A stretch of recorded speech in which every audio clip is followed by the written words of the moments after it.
ना संघर्ष ना तकलीफ क्या खाक मजा है जीने में। ना संघर्ष ना तकलीफ क्या खाक मजा है जीने में। बड़े बड़े तूफान थम जाते हैं जब आग लगी हो सीने में। Hi everyone, welcome back in your channel young thinker, where we discuss ideas that's matter to you and our nations. Friends, today I am talking about some things that affect to us. Friends, आज मैं आपके सामने एक ऐसी story share करने जा रही हूँ जो रियल इवेंट्स के ऊपर आधारित है और वो रियल ही है फ्रेंड्स। तो फ्रेंड्स, ये स्टोरी है एक गर्ल्स की, एक वुमेन्स की, जिसके सपने तो बहुत बड़े बड़े होते हैं, बहुत बड़े बड़े सपने देखती है वो, और उसके सपने कहीं दंग रह जाते हैं, कहीं छिप जाते हैं, कहीं खत्म हो जाते हैं। जैसे जैसे समय बीतता है उसके सपने ही टूट जाते हैं। तो फ्रेंड्स, चलिए फ्रेंड्स, एक लड़की थी अस्मिता, और फैमिली उसकी बहुत ज़्यादा पुअर थी। फैमिली में मम्मी पापा बहन भाई सब थे, और 4 बहन भाई थे वो। स्ट्रगल पॉइंट था काफ़ी, घर में बहुत ज़्यादा पॉवर्टी थी, 2 टाइम का खाना भी अफोर्ड नहीं कर पाते थे, ना ही सही अच्छे से कपड़े थे, मतलब जो अच्छे कपड़े होते हैं बस थोड़ा ही था कि। और सबसे बड़ी बात ये है कि वहाँ पे उस घर में शिक्षा का बहुत ज़्यादा अभाव था। ना कभी बड़े बड़े कॉलेज देखे थे, ना कभी कुछ देखा था। फिर भी अस्मिता थी जो बड़े बड़े सपने देखती थी।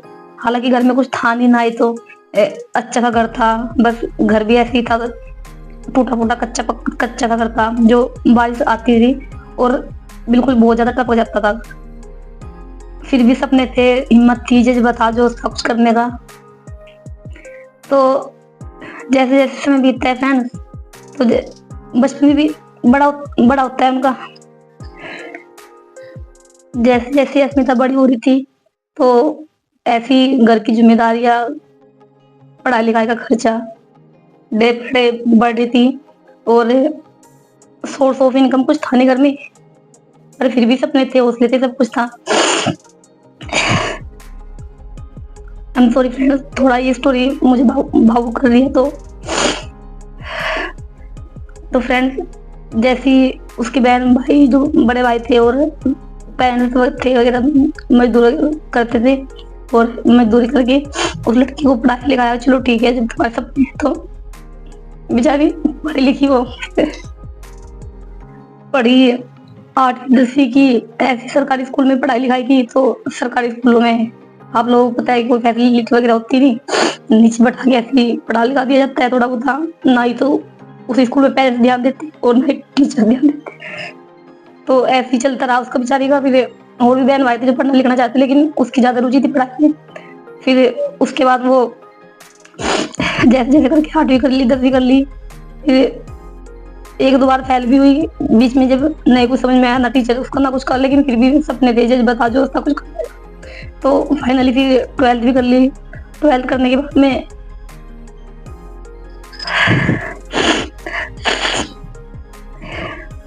जैसे 12th करी तो ग्रेजुएशन के लिए सोचा कि चलो ठीक है ग्रेजुएशन कर लेंगे।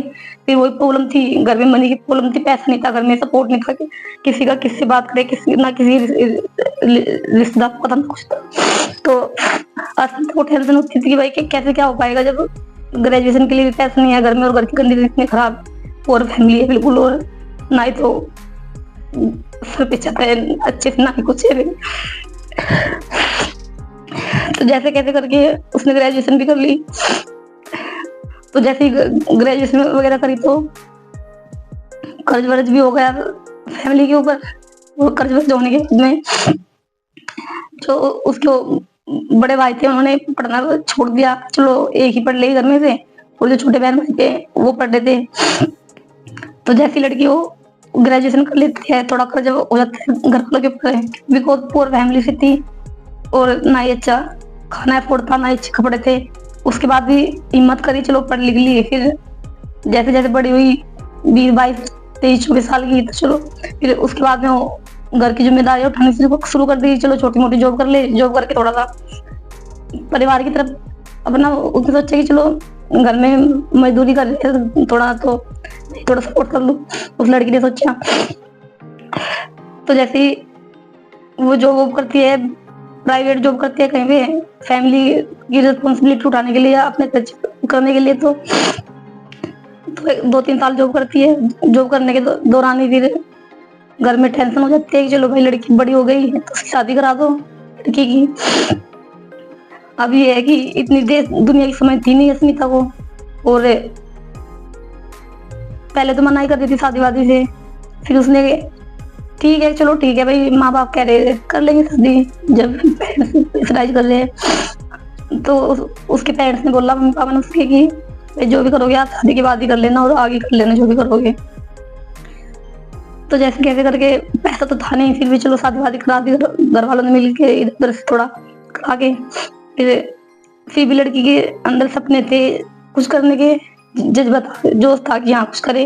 तो जैसे ही उसकी शादी हो जाती है, फिर वो तो थी जो थी उसकी टेंशन खुद की, अपनी पारिवारिक टेंशन भी अगली भी मिल जाती है। लेकिन एक चीज को सोच के खुश भी होते हैं लड़के वाले कि भाई चलो ठीक है आगे की जो लाइफ होगी अच्छी कटे लड़की की।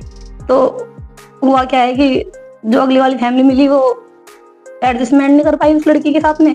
वो लड़की कह रही थी कि मुझे पढ़ना है, वो कहते कि नहीं आपको फैमिली संभालनी है, बच्चे संभालने हैं, घर संभालना है।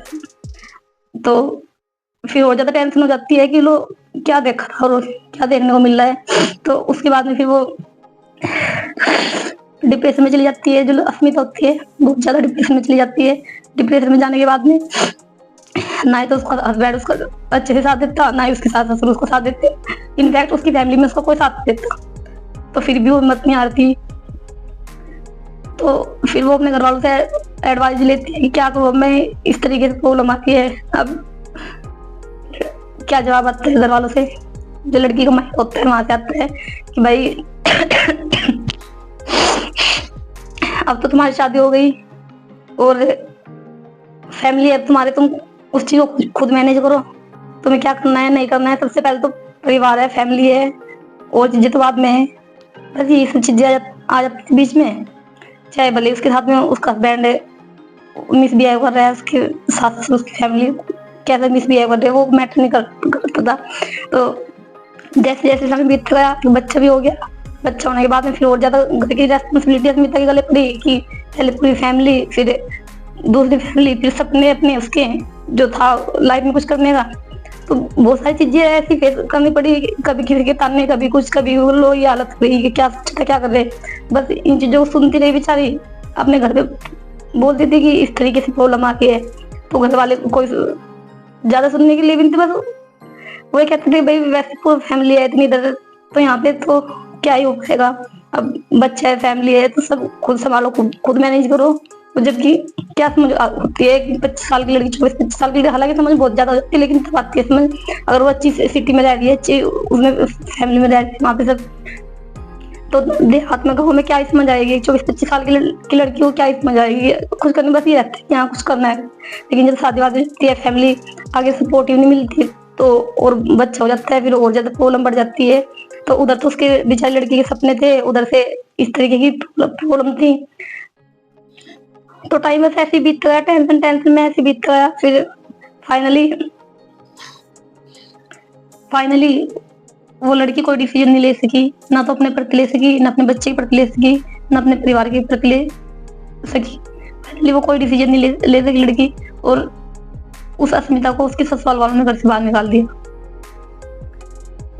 और जो बच्चा था, बच्चे की जिद कर रहे थे कि बच्चा हम ही रख लेंगे, लेकिन बस यही है ना, लड़की को घर से बाहर निकाल दिया, घर से बेघर हो गई और कैरियर खराब हो गया, सब लाइफ भी खराब हो गई। क्या सपने थे और क्या उसको हासिल हुआ। तो फ्रेंड्स, ऐसी कितनी अस्मिताएं हैं जो हर रोज इनफैक्ट अपने सपनों के लिए स्ट्रगल करती है। पता नहीं कितनी लड़कियां हैं ऐसी। तो फ्रेंड्स, ये एक रियल स्टोरी है, ये ऐसी स्टोरी नहीं है कि फेक है। और ऐसी पता नहीं कितनी तमाम स्टोरी होती है। मैं पूछती हूँ कि क्या लड़कियों का पाप है क्या? अगर उसने जन्म ले लिया, अगर उस गरीबी में जन्म ले लिया, किसी चीज में अगर उसके सपने हैं, तो क्या कोई गलत है क्या? इस तरीके से सोचना, सपने देखना कोई गलत तो नहीं है ना। अब हमारी सोसाइटी क्या कहती है फाइनली लड़कियों को कि ठीक है शादी हो गई, लड़की की बच्चा हो गया, सब कुछ हो गया।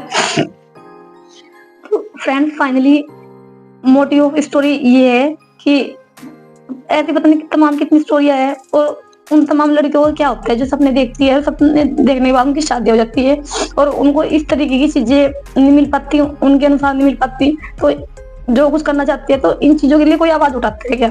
बस सब देख के खुशी में तो सब शामिल हो जाते हैं, शादी हो रही है, पैलेस में हो रही है, कहीं भी हो रही है, सब कुछ हो रहा है। तो अगर लड़की लव मैरिज कर लेती है तो फिर इसको समाज नहीं जीने देता, और जब लड़की अरेंज मैरिज कर लेती है, उसकी फैमिली के अकॉर्डिंग उसकी शादी होती है, तो पूरा समाज उसके साथ होता है ना।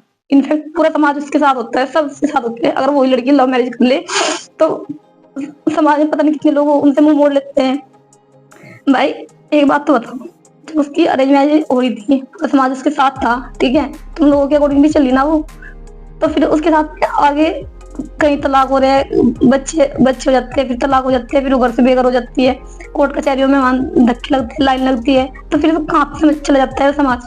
जब लड़कियां नए नए जोड़े में सुसाइड कर लेती है, या उनके हस्बैंड या उनके ससुराल उनको गला घोटने मार देते हैं, घर से निकाल देते हैं, बेइज्जत करते हैं, तो फिर समाज तब कहाँ जाता है? इस चीज का जवाब है किसी के पास में? कहाँ जाता है वो समाज उस टाइम, जब वो सारे सब खाने के लिए आ जाते हैं 1000-2000 लोग सामाजिक तरीके से, तो तब भी उन तमाम लड़कियों का साथ दो ना।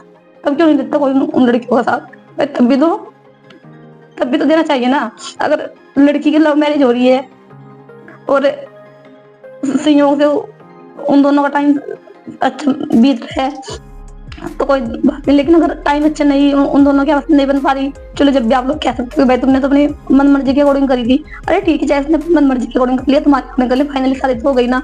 अब उसके साथ में क्या हो रहा है क्या नहीं, तो इस चीज को भी तो आप लोगों को सोचने की जरूरत है। इस टॉपिक को भी तो समाज को सोचने की जरूरत है ना, कि अगर कन्यादान करना ही सब कुछ होता है लड़की का, भाई आगे भी तो बहुत सारी जिम्मेदारियां होती है, नहीं मांगोगे?